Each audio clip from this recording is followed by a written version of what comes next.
జమ్మూ కాశ్మీర్లోని పహల్గాంలో పర్యాటకులపై ఉగ్రదాడి నేపథ్యంలో దాయాది పాకిస్తాన్తో దౌత్య సంబంధాలపై భారత్ కీలక నిర్ణయాలు తీసుకుంది. ఈ ఉద్రిక్తతల వేళ పాకిస్తాన్ కూడా కీలక నిర్ణయం తీసుకుంది. అందులో భాగంగా క్షిపణి పరీక్షలకు సిద్ధమైంది పాక్.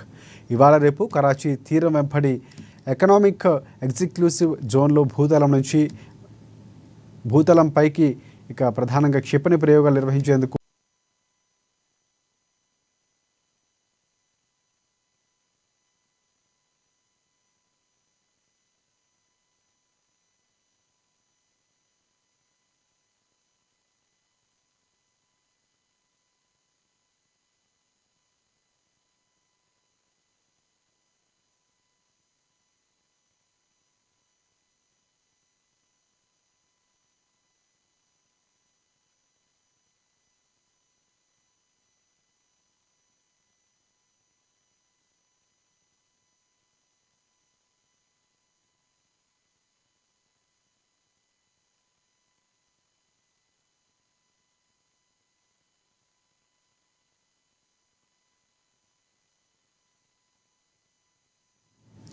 ఇవి ప్రకటన బులెటిన్ అప్డేట్స్ మరి